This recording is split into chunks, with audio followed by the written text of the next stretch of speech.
네, 하나님 말씀 보겠습니다. 요한복음 20장 29절 한 절 말씀입니다. 요한복음 20장 29절 말씀입니다. 네, 우리 함께 봉독하겠습니다. 시작. 예수께서 이르시되 너는 나를 번거로 믿느냐?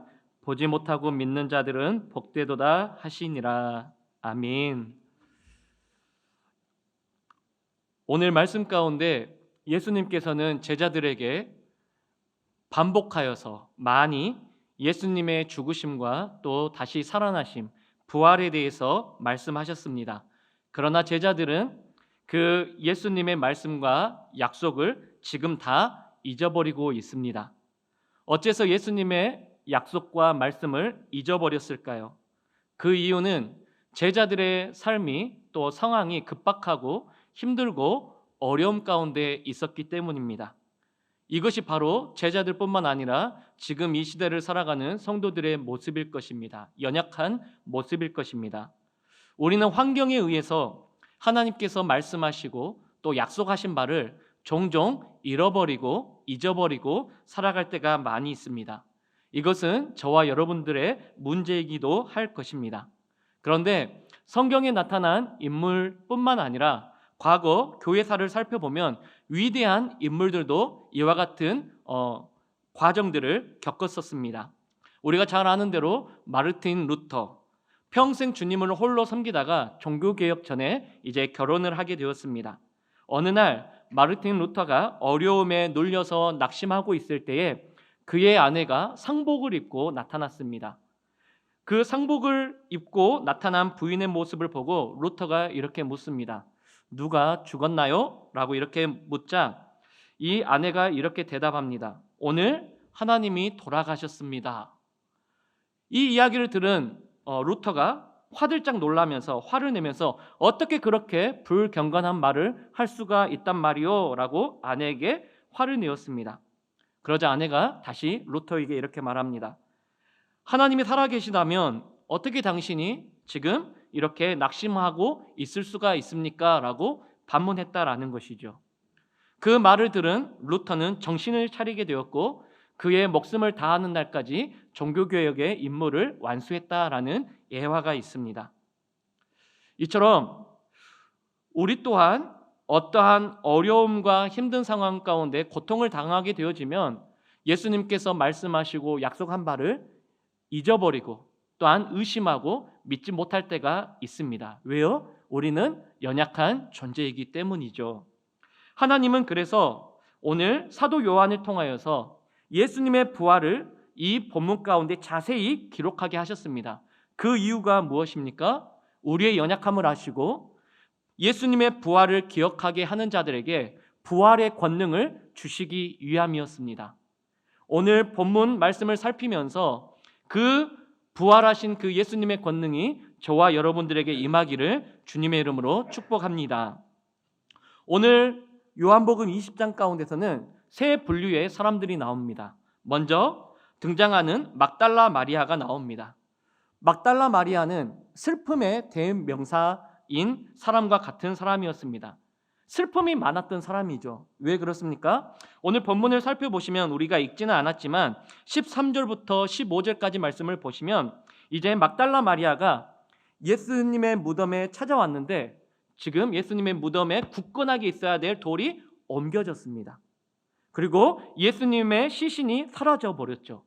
이 소식을 베드로와 다른 제자들에게 찾아가서 전했습니다. 그리고 다시 예수님의 무덤에 들어왔습니다. 그 무덤 안에는 누가 있었습니까? 천사들이 있었습니다.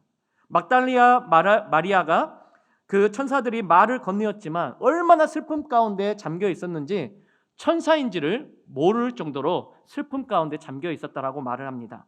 요한복음 20장 13절 말씀을 제가 읽어보겠습니다.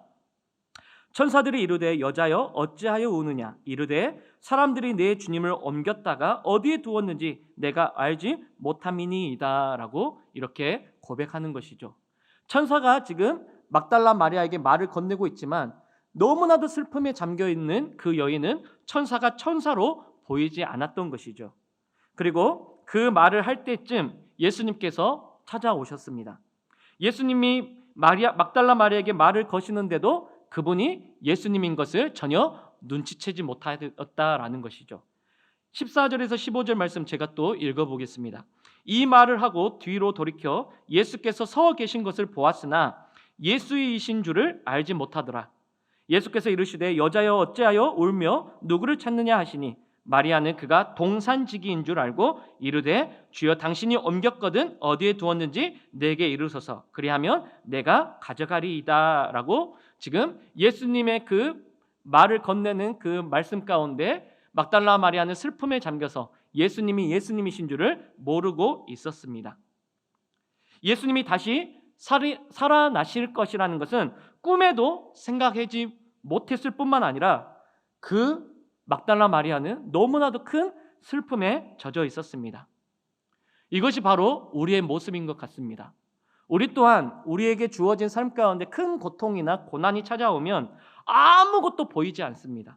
그 고난과 고통만 보일 뿐일 것이죠. 하나님이 가까이에서 우리에게 말씀하시고 격려하고 위로하시고 은혜를 주셔도 들리지가 않습니다. 약속의 말씀도 잊어버리게 되는 것이죠. 지금 목양국에서는 대신방을 진행 중에 있습니다. 며칠 전에 저도 이제 어떤 한 성도님을 대신방을 통하여서 만났습니다. 그 대신방이 저에게는 참 마음이 쓰라리고 또 속상하기도 하고 아프면서도 또 은혜와 또 하나님의 또 감사가 되어지는 신방이었습니다. 어떤 내용이었냐면 신방을 가니까 그 삶 가운데 있었던 일들을 이야기 다 해주시더라고요.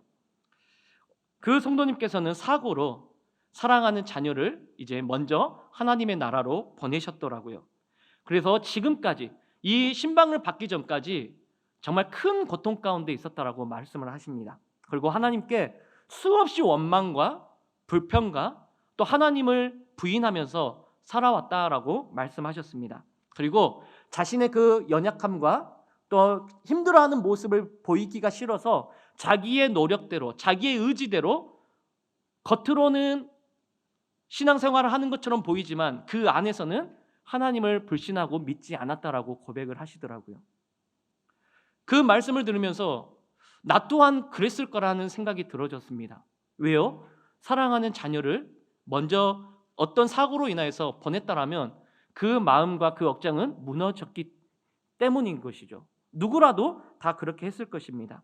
그런데 이 성도님께서 말씀하시는 것은 이거였습니다. 목사님, 제가 고백하고 싶습니다. 어떤 것을요? 라고 묻자 이제는 정말 진실로 하나님을 섬기고 싶습니다. 라고 이 대답이 저에게는 너무나도 큰 감동이었습니다. 은혜였습니다. 지금까지는 겉으로 힘들어하는 모습을 다른 사람이 볼까봐 또 가족들도 그 모습을 보면 힘들어하니까 겉으로는 하나님께서 함께 해주시고 위로를 얻고 은혜를 받았고 이겨냈다라고 주변 사람들에게 말은 하고 있지만 정작 자기 본인은 그 마음 가운데 하나님이 없고 하나님을 부인하고 어떻게 내 삶 가운데 이와 같은 큰 고통을 주셨습니까? 라고 늘 힘들어하고 살아왔다라는 것이죠. 그러면서 고백하는 것이 대신방을 앞두고 기도하면서 이미 하나님께서 자기에게 은혜를 주셔서 이제는 하나님의 음성이 이거였다라고 말을 합니다. 이제는 진실로 그 모든 것까지 내려놓고 나를 섬겨라 라고 하나님께서 들려주셨다라는 것입니다. 그래서 그 말씀을 듣고 그 간증을 듣고 어떻게 해줄 수밖에 없는 그와 같은 연약함을 보면서 그냥 위로하고 기도해 줄 수밖에 없었습니다. 그럼에도 불구하고 신방을 마치고 돌아오면서 저에게는 큰 은혜였고 기쁨이었고 감사였던 것이죠. 그리고 더욱더 그 성도님을 위해서 기도하게 되었습니다. 목양을 하면서 가장 힘들 때가 어떨 때이냐면 힘들어하고 슬퍼하는 성도들의 그 슬픔을 들었을 때 그때가 가장 목양하면서 힘든 경우입니다. 여기에 있는 우리 모든 교역자님들도 동감할 것입니다. 그런데요, 우리가 슬픔 때문에 하나님의 약속의 말씀조차 잊어버린 그때에 주님께서는 우리를 위해서 무엇을 하실까요? 오늘 본문 가운데 잘 나와 있습니다. 오늘 본문에 보니까 예수님의 그 죽음과 그 예수님의 시신이 사라졌을 때 막달라 마리아는 너무나도 큰 슬픔 가운데 잠겨져 있었습니다. 천사도 알아보지 못했습니다. 예수님도 알아보지 못했습니다. 왜요? 자기가 겪고 있는 그 고통과 고난이 너무나도 컸기에 그 어떤 것도 눈에 들어오지 않았기 때문입니다. 그런데 그 슬픔에 잠겨 있는 그 막달라 마리아에게 예수님께서는 16절 말씀 가운데 이렇게 말씀하시죠. 마리아야 라고 그녀의 이름을 부릅니다. 이 말 한마디에 마리아는 그분이 누구이신 것을 깨닫게 되었습니까? 예수님이신 것을 깨닫게 되었습니다. 부활하신 예수님의 음성을 들은 막달라 마리아의 삶은 달라졌습니다. 슬픔이 변하여 기쁨이 되었습니다. 이것이 바로 부활의 권능인 줄 믿으시기를 바랍니다. 우리는 부활하신 그 예수님의 음성을 들으면 어떠한 고난과 역경도 이겨낼 줄 믿습니다. 그와 같은 은혜가 저와 여러분들에게 있기를 바랍니다. 부활하신 예수님은 지금도 여전히 우리에게 다가오셔서 막달라 마리아의 이름을 부르신 것처럼 저와 여러분들의 이름을 부르고 있는 줄 믿습니다. 그런데 그 예수님보다 우리가 겪고 있는 그 문제와 고난과 고통이 그 예수님보다 더 크게 보이기 때문에 그 예수님의 음성이 들리지 않는다라는 것입니다. 그렇다면 그 예수님의 음성을 듣기 위해서는 우리는 어떻게 해야 될까요? 더욱더 하나님의 말씀을 묵상하고 더욱더 기도해야 될 줄 믿습니다. 하나님의 음성을, 예수님의 음성을 듣는 방법은 바로 하나님 말씀과 기도밖에 없기 때문입니다. 사랑하는 성도 여러분, 이제는 현장 예배가 이제 정말 정부로부터 공식적으로 예배할 수 있는 이제 현장이 열리게 되었습니다. 정부 예방 수칙을 잘 지키면서 하나님 앞에 나와서 예배하며 하나님의 말씀을 듣고 기도하는, 그래서 정말로 우리의 삶 가운데 예수님의 음성이 더 크게 다가오는 이와 같은 은혜가 저와 여러분들에게 있기를 주님의 이름으로 축원합니다. 그래서 하나님께서도 이스라엘 백성들에게 내 음성을 들으라고 말씀하시지 않았습니까? 불순종하고 하나님의 말씀을 거역하고 또한 너무나도 하나님 보시기에 믿고 또한 싫은 이스라엘 백성들을 향하여서 이사야 43장 1절에서 3절 상반절 말씀 가운데 하나님께서는 이스라엘 백성들에게 내 음성을 들으라고 이렇게 말씀하시죠. 제가 읽어보겠습니다. 야곱아, 너를 창조하신 여호와께서 지금 말씀하시느니라. 이스라엘아, 너를 지은 이가 말씀하시느니라. 너는 두려워하지 말라. 내가 너를 구속하였고 내가 너를 지명하여 불렀나니 너는 내 것이라. 내가 물 가운데로 지날 때에 내가 너와 함께 할 것이라. 강을 건널 때에도 물이 너를 침몰하지 못할 것이며 내가 불 가운데로 지날 때에도 타지도 아니할 것이요 불꽃이 너를 사르지도 못하리니 대저 나는 여호와 내 하나님이요. 우리는 그 하나님의 음성을 들어야 될 줄 믿습니다. 우리가 혹시 하나님의 말씀을 거역하고 내가 하나님 안에 거하지 않는다 할지라도 하나님께서는 여전히 우리에게 하나님의 음성을 들려주고 있는 이 사실은 결코 변하지 않음을 믿으시기를 바랍니다. 두 번째로 오늘 본문에 나오는 그 많은 사람들 가운데 두 번째 종류의 사람이 나옵니다. 바로 제자들이었습니다. 이 제자들은 두려움의 대명사였습니다. 막달라 마리아는 슬픔의 대명사였다라면 이 제자들은 두려움의 대명사들이었습니다. 왜 그렇습니까? 이제 예수님의 그 묻히신 그 돌 무덤 가운데 예수님의 시신이 사라졌다라는 소식을 듣고 제자들이 한자리에 모였습니다. 그리고 그들의 마음이 얼마나 뒤숭숭했는지 한번 생각을 해 보십시오. 어떠합니까? 제자들 가운데 많은 이야기들이 오고 갔을 것입니다. 예수님의 시신이 사라졌어. 아니야, 그분이 살아나셨대. 마리아가 봤다라고 했어. 말도 안 돼. 어떻게 죽은 사람이 살아날 수가 있어? 그렇지 않아도 제사장들이 지금 우리가 예수님의 시신을 훔쳐가서 부활했다라는 연극을 꾸밀 거라고 지금 우리를 주시하고 있고 지금 그 누명을 우리한테 씌우려고 하고 있어. 얼마나 마음이 괴롭고 힘들고 정말 두려움 가운데 있었겠습니까? 그래서 그들이 지금 모여있는 그 장소 가운데 문을 꼭꼭 걸어 닫고 숨어 있었다라는 것입니다. 그래서 요한복음 20장 19절 가운데 제자들의 모습을 이렇게 이야기하고 있죠. 이날 곧 안식 후 첫날 저녁 때에 제자들이 유대인들을 두려워하여 모인 곳의 문들을 닫았더니 예수께서 오사 가운데 서서 이르시되 너희에게 평강이 있을지어다. 아멘. 지금 사도 요한은 일부러 문을 모두 잠근 곳에 예수님이 갑자기 나타나심으로 이렇게 기록하고 있습니다. 예수님의 몸에 그동안 어떤 변화가 있었음을 암시하고 있다라는 것이죠. 부활은 어떤 사람이 잠시 죽었다가 잠시 살아나는 그 정도의 소생의 정도에 지나지 않습니다. 부활은 영원히 사는 것입니다. 성경에 나오는 잠시 죽었다가 살아난 사람들도 나와 있죠. 나사로가 다시 살아난 것은 부활이 아닙니다. 영원히 살지 못했기 때문이죠. 예수님은 부활하신 그 몸으로 모든 문을 잠근 그곳에 호련히 나타나셨습니다. 그리고 제자들에게 믿지 못하는 그 제자들 앞에 서서 이렇게 말씀하시죠. 바로 평강이 있을지어다. 그리고 손과 옆구리를 보이시면서 그 모습을 보여주십니다. 그 모습을 확인한 제자들이 기뻐했다라고 요한복음 20장 19절에서 20절 가운데 기록하고 있습니다. 제자들은 믿지 못했을 것입니다. 유령인가? 영인가? 그런데 예수님께서는 친히 영이 아니라 육체임을 믿지 못하는 제자들에게 친히 보여주셨다라는 것입니다. 두려움에 사로잡혀 있던 그 제자들에게 자신의 신분과 사명조차도 그 두려움 때문에 망각해버리고 무서워서 덜덜 떨면서 숨어 있었던 제자들에게 예수님은 자기의 다시 살아나심을 다시 친히 자연스럽게 보이시면서 그 제자들의 신분과 사명을 일깨워주고 있다는 것입니다. 이 제자들의 모습이 바로 저와 여러분들의 모습일 것입니다. 우리의 삶은 녹록지 않습니다. 어떠합니까? 우리도 얼마나 자주 두려움에 사로잡히며 살아가고 있습니까? 저 역시도 마찬가지입니다. 가족이나 자녀가 아프면 두려움이 생깁니다.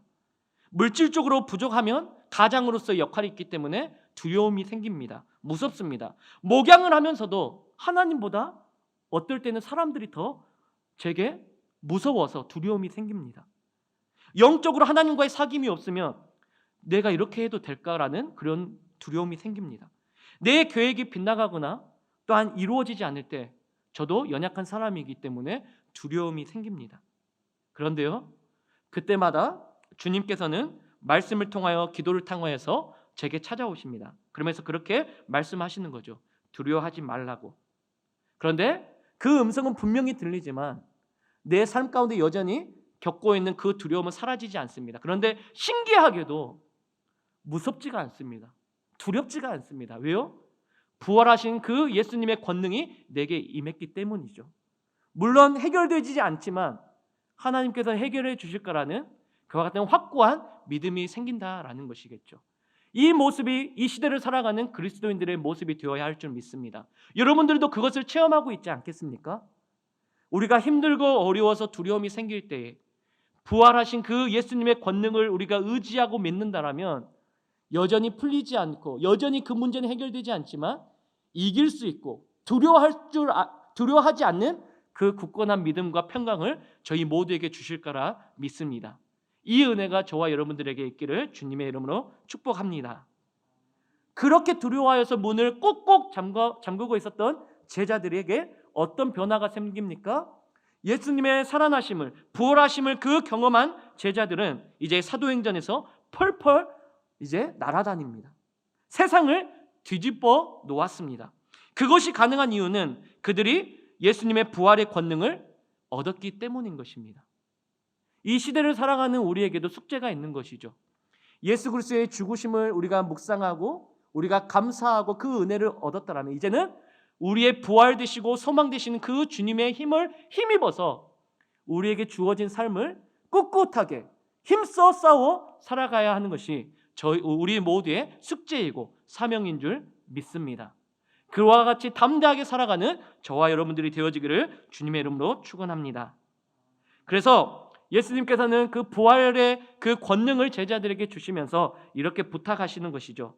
예수님은 제자들에게 숨을 내쉬며 성령을 받으라고 말씀하시면서 이렇게 부탁하십니다. 요한복음 20장 23절 가운데 제가 읽어보겠습니다. 너희가 누구의 죄든지 사하면 사하여질 것이요 누구의 죄든지 그대로 두면 그대로 있으리라 하시니라. 이 구절에 대해서 많은 신학자들이 많은 해석들이 있지만 여기서 중요한 것은 너희가 누구의 죄든지 사하면 사하여질 것이다 라는 말씀이 중요합니다.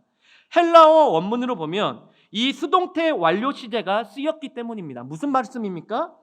하나님께서는 이미 과거 가운데 모두 이 일을 행하셨습니다. 그리고 그 결과가 지금까지 계속적으로 지속될 것이라는 것을 약속하고 있다는 것입니다. 더 쉽게 말하면 우리가 복음을 전할 때에, 그리고 그 복음에 받는 사람들이 그 복음에 반응할 때에 이미 하나님께서 과거에 죄 사함의 능력을 주셨지만 지금 그 사실을 믿는 사람들에게도 이와 같은 능력을 주신다는 사실인 것이죠. 그러하기 때문에 예수님은 그 제자들에게 너희들이 바로 이 복음의 통로로 사용되어야 한다라는 것을 지금 다시 한번 그들의 사명을 일깨워 주시는 것입니다. 왜 이것이 가능한 것입니까? 부활의 권능이 그들에게 임했기 때문입니다. 제자들에게 능력이 있는 것이 아니라 예수님의 권능이 그들에게 임했기 때문에 그들이 예수 그리스도의 이름으로 나아가게 된다라면 하나님이 이미 과거에 하셨던 그 능력이 그 예수님의 그 부활의 권능을 입은 자들에게 나타나게 약속하셨다라는 것입니다. 이 약속의 능력이 저와 여러분들에게 있기를 바랍니다. 우리는 연약하고 우리는 부족하지만 예수 그리스도의 그 부활의 능력을 믿는 자들에게는 이와 같은 능력이 나타나는 줄 믿으시기를 바랍니다. 우리가 바라기는, 우리가 기도하기는, 주님, 우리는 연약하지만 내 안에 계시는 그 예수님께서 정말 부활의 권능의 능력으로 내 삶 가운데 이김을 주시고 또한 내가 만나는 모든 사람들에게 부활의 권능으로 전도할 수 있도록, 복음을 증거할 수 있도록, 주의 사역을 감당할 수 있도록 은혜 베풀어 주시라고 기도하는 저와 여러분들이 되어지기를 주님의 이름으로 축원합니다. 두려움에 벌벌 떨고 있었던 그 제자들은 부활하신 그 예수님을 만나자 사도행전을 보시면 그 로마를, 정말 온 세계를 펄펄 날아다니면서 세상을 변화시키는 능력이 있는 정말 예수님의 귀한 도구로 사용하였음을 우리는 보게 되어집니다. 지금도 여전히 그 성령의 능력은 지금도 우리에게 베풀어지고 있습니다. 그런데 우리가 제자들 그 초반의 모습처럼 벌벌 두려워 떨고 있기 때문에 그 능력이 나타나지 않는 것 같습니다. 저도 바랍니다. 하나님, 기도하기는 그와 같은 부활의 권능을 믿는 저에게도 이와 같은 능력이 나타나기를 바랍니다. 그래서 이 세상을 두려워하고 벌벌 떠는 사람이 아니라, 뒤로 물러서는 사람이 아니라 담대하게 나아갈 수 있도록 도와주세요. 이런 기도가 자연스럽게 나가는 것이죠. 이와 같은 은혜가 저와 여러분들에게 있기를 바랍니다. 세 번째로 요한복음 20장 가운데 나오는 종류의 사람 가운데 빼놓을 수 없는 사람이 있죠. 바로 의심 많은 도마였습니다. 도마가 대표하는 것은 바로 의심입니다. 의심의 대명사였습니다. 도마는 예수님이 부활하시어 제자들에게 나타나신 그날 그 저녁에 없었습니다.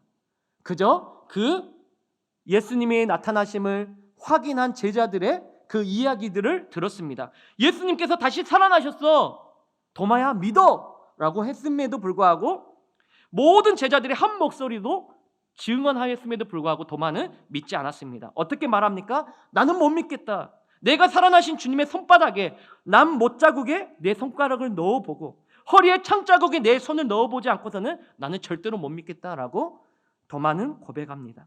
그때 예수님께서 나타나셨죠. 예수님께서 말씀하십니다. 도마야, 와서 내 손에 네 손가락을 넣어보거라 라고 말씀하십니다. 도마는 그렇게 예수님의 말씀에 순종하여서 도마가 넣어보았습니까? 아니었습니다. 바로 무릎 꿇고 주님께 이렇게 고백하죠. 예수님께 나의 주님이시요 나의 하나님이시다 라고 고백합니다. 그러자 예수님이 이렇게 말씀하시죠. 너는 나를 보고서 믿느냐? 보지 않고 믿는 자는 복되도다 라고 말씀하시는 것이죠. 그런데요, 여기에서 우리가 눈여겨볼 것은 도마가 의심이 있고 믿지 못한 것을 우리는 믿음 없다라고 할 수가 있을까요? 과연? 이 모습이 저와 여러분들의 모습은 아닙니까? 도마를 우리는 너무 크게 욕할 필요가 없는 것입니다. 바로 저와 여러분들의 이야기일 수 있기 때문입니다. 우리는 얼마나 많이 하나님의 역사를 지금 바라보고 믿고 체험하고 있습니까? 그러면서도 우리는 우리의 연약함 때문에 하나님을 신뢰하지 못할 때가 얼마나 많이 있습니까? 우리가 바로 의심 많은 존재일 것입니다. 그래서 참 기도할 때마다 하나님 앞에 부끄러울 때가 한두 번이 아니었습니다. 예수님은 우리의 마음 가운데 의심이 있다고 해서 우리를 한 번도 팽개쳐 보신 적이 없습니다. 오히려 우리 마음 가운데 의심이 있을 때 확신으로 바꿔주시는 분이 우리 주님이신 줄 믿으시기를 바랍니다. 부활의 사건은 슬픔에 젖어 있던 그 막달라 마리아에게, 두려움에 사로잡혀 있던 제자들에게, 그리고 직접 확인하기 전에는 믿지 못하겠다라는 그 의심에 가득 찬 도마에게 친히 예수님께서는 찾아오셔서 그들의 모든 문제를 해결하여 주셨습니다. 그분이 바로 예수님이시고, 그 예수님은 지금도 우리 여전히 곁에 계시는 주님이신 줄 믿으시기를 바랍니다. 슬픔에 빠져있던 여인은 기쁨 가운데 인생을 살아갈 수가 있었습니다. 막달라 마리아는 너무나도 슬픔에 잠겨 있었지만 예수님을 만나고 나서 슬픔의 삶이 아니라 기쁨의 삶으로 살아가게 되었습니다. 두려움에 사로잡혔던 제자들은 목숨을 내걸고 주의 복음을 증거하게 되었습니다. 그리고 세상을 뒤엎는 믿음의 용사들이 되었습니다. 의심 많던 도마는 저 먼 곳에 가서도 교회를 세우고 복음을 증거하는 확신에 산 사람이 되었다라는 것입니다. 부활의 권능은, 예수님의 이름은 이와 같이 능력이 있는 줄 믿으시기를 바랍니다. 혹시 우리의 삶 가운데 녹록치 않고 예수님보다 우리의 삶 가운데 있는 그 두려움과 고난과 고통이 더 크게 보이십니까? 한 가지 방법밖에 없습니다. 우리가 더욱더 기도해야 됩니다. 더욱더 하나님의 말씀을 묵상하고 더욱더 우리는 예배를 드려야 할 때 비로소 주님께서는 우리에게 그 주님의 음성을 들려주실 것입니다. 이 말씀이 중요한 이유는 무엇입니까? 부활의 주님이 이미 우리 곁에 계심을 일깨워 주시기 위함입니다. 우리는 알고 있습니다. 하나님이 우리와 함께 하심을, 영원히 우리를 떠나지 아니하심을. 그럼에도 불구하고 우리는 연약하기 때문에 부활하신 그 예수님의 권능을 기억하고 그분을 의지하기 위해서 계속적으로 성경은 우리의 연약함을 알기에 예수님이 살아나심을 계속적으로 우리에게 들려주고 있고 말씀하고 있고 기록하고 있다라는 것입니다. 그래서 요한복음을 우리가 읽어보면 믿음장이라고도 하지 않습니까? 계속적으로 예수님의 그 기적과 표적을 보여준 이유가 무엇입니까? 우리에게 믿음을 주기 위함으로 지금 기록하고 있는 것 아니겠습니까? 반대로 말하면 얼마나 우리가 하나님 보시기에 연약하고 우리가 얼마나도 하나님 보시기에 신뢰가 되지 않으면 계속적으로 하나님께서 주시는 이 말씀 가운데 기억하라고, 내가 너희들과 함께 있다라고, 내가 곁에서 너희들에게 내 음성을 들려주고 있다라고 말씀하고 있지 않겠습니까? 사랑하는 성도 여러분, 이미 예수님께서는 우리 곁에 함께 하시는을 믿으시기를 바랍니다. 말씀을 맺도록 하겠습니다. 내 삶 가운데 아무리 어려운 일이 찾아온다 할지라도, 슬픔과 두려움이 생긴다 할지라도, 그래야 해서 정말 주님을 향한 의심이 생겼다고 할지라도 부활하신 권능의 예수님의 손을 잡으면 우리의 삶은 기쁨으로 바뀌게 되어질 줄 믿습니다. 이 은혜가 있기를 바랍니다. 바라기는 이제 현장 예배가 열리게 되었습니다. 물론 아직까지도 코로나에 대한 어떤 두려움과 공포가 우리 가운데 있습니다. 그럼에도 불구하고 뒤로 물러서는 것이 아니라 우리가 정부 예방 수칙을 잘 지키면서 정말 하나님 앞에 나와 기도하고 예배하고 하나님의 음성을 들을 줄 아는 우리 성도님들이 다 되어지기를 바랍니다. 부활하신 예수님의 우리가 다시 한번 그분을 믿고 주님께서 주신 사명을 붙잡고 확신 가운데 살아간다면 부활하신 그 능력과 권능은 우리에게 임할 것입니다. 우리 모두가 그 예수님의 부활하신 권능을 힘입고 날마다 이김과 승리가 있는 우리의 삶이 되어지기를 주님의 이름으로 축원합니다.